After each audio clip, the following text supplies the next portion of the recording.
It's Dan Patrick on demand. Thank you. The phone was recorded at a Burger King drive-thru in Redmond. Morning, welcome to Burger King. Let me get a sausage, egg, and cheese for sandwich. Sure, right now they're two for $4, but that's how you say that. For sandwich. Where I'm from, we say, for sandwich. Try that. For sandwich. Oh, that took you 2 seconds. Took me years of practice. I'm not you. Piled high with thick cut bacon and savory sausage, flood the eggs and melted cheese. Get 2 sandwich breakfast sandwiches for just $4. Only at Burger King.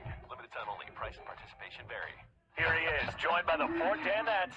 It's Dan Patrick. Welcome to the program. Final hour on this Thursday, New York City Man Cave. Been a fun show. Michael Wilbon joined us. His Cubs go down in flames. Keith Hernandez was great last hour. Great stories. David Deal, always great to have him, former Giants lineman. NFL on Fox. The crazy fingers of David Deal. But I love when these guys start telling stories. Because Keith Hernandez was talking about Game 6, 1986 World Series. And I was covering that World Series for CNN. And he makes an out. There's 2 outs in the 9th inning. And he goes up to the locker room. And he's in the clubhouse there. And he's having a beer. And all of a sudden, he realizes there's a rally going on. And he had to go into I think Davy Johnson's office, and he just sat there. And he said there were runs in that chair. I couldn't get out of my chair. And then they ended up coming up with 3 runs in one of the great comebacks, obviously, in World Series history. So fun to spend time with Keith Hernandez. And he gave Paulie some mustache advice. He's a true legendary stash man. Yeah. You're looking NASCAR 70-ish. You said this to me last night, and that's one of the nicest things you've ever said. I don't know how other people, that's a compliment, like Tim Richmond or Dale Earnhardt. You can watch if you'd like. You can see Paulie's mustache if you look closely. DirecTV's Audience Network, Channel 239, also the NBC Sports Network. Poll question, McLovin. The Dodgers and Don Mattingly have parted ways. That news earlier this morning by John Heyman from CBS Sports. Yes, McLovin. Okay, which LA team is closest to winning a title? Care to guess who is leading in our poll? The Clippers? Clippers, then Kings, then the Dodgers, then the Ducks, Angels, UCLA, Lakers, last place, USC football. Wow. Isn't it interesting, though, also that Don Mattingly loses his job? Mike Scioscia keeps his job. Mattingly won 3 straight divisional titles. But it felt like with new management there that was not going to go in favor of Don Mattingly unless they went to the World Series. Because I get the feeling if they had gone to the NLCS and still lost there, that he wouldn't have kept his job as well. So I think the bar was too high for Mattingly. Or given that roster, it was too high for him. Congrats to the Mets who sweep the Cubs. Now they wait for the winner of the Royals-Blue Jays Game 6 coming up Friday in Kansas City. The Royals up 3-2. Tonight, Cal at UCLA, Seahawks at the 49ers. Peter King from the MMQB.com. Pete's set to join us coming up in about 10 minutes from now. We'll get a couple of phone calls here. Ray in Montana. Hey, Ray, welcome to the program. Thanks for holding. Hey, it's great to have you live here in Whitefish, Montana. I love Laura Ingram, but you're my smooth cup of coffee in the morning. Thank you, really Ray. hit a point. My question is, you said that LA has such high standards. Why is Scioscia still there? I mean, talk about high salary, team salaries. That guy's been loaded for a decade. Yep. And the thing is he won his World Series championship with farm players like Tim Salmon, Garrett Anderson, Darren Herstadt. They had JT Snow at one time. I mean, why do they continue to hold on to Mike Scioscia? Well, you had the parting with the GM, DePoto, so I guess that Mike won that battle there.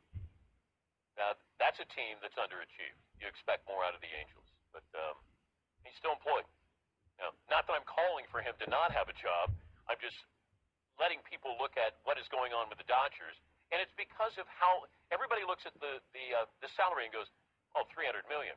Well, the roster is really not indicative of a $300 million roster or $300 million in talent.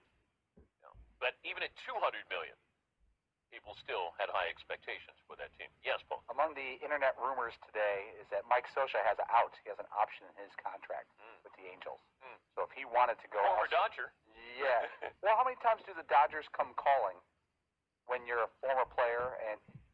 But he's just they want an analytics guy. They want their guy. And, I don't know if Mike Scioscia would be their guy.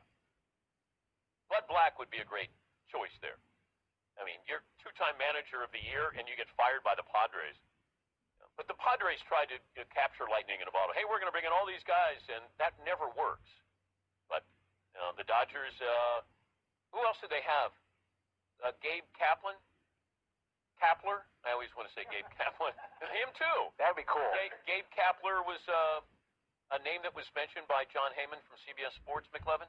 Yeah, Gabe Kapler. I seen the guy. I guess he was a Rangers manager. I'm sorry, I don't have the name in front of me. There's a bunch of assistant guys. They think Friedman's going to hire a no-name. Oh, really? Yeah, that he's more likely to hire a guy who's been around the league who likes sabermetrics. Okay. Yeah, They may bring in a couple of sweat hogs to be scouts. I don't see know if what you you're did. aware of that. All right. Well, welcome back, Connor. All right. You got me there. All right, we'll get to your phone calls coming up. By the way, when you're planning your next trip to New York City, check out the French Quarters guest departments at FrenchQuartersNY.com. Daniel Murphy is going to get paid by somebody when this postseason is over as he homered again. So that's the all-time record, 6 consecutive games with a postseason home run. Yeah, by the way, yes. that's Tim Bogar is a name that's... Oh, okay. And there's also a guy named Bo Porter. These are sort of sabermetric assistants and former head managers. I didn't know if they would go for a big name. It's Los Angeles, so I don't know if they were looking for a big name in that position. But they are they're analytics, sabermetric guys there. Andrew Friedman that's what he was with Tampa, right? Yeah, he's a big sabermetrics guy in the mold of Theo Epstein. Yes, Paulie. We also have from last night, remember the topic as a hot dog, a sandwich? Mm. We discussed it all day on the show yesterday. Not all day. Well, not all day, yes. And then it bled into the nighttime. We still were going at it during dinner. We have an update if you want it.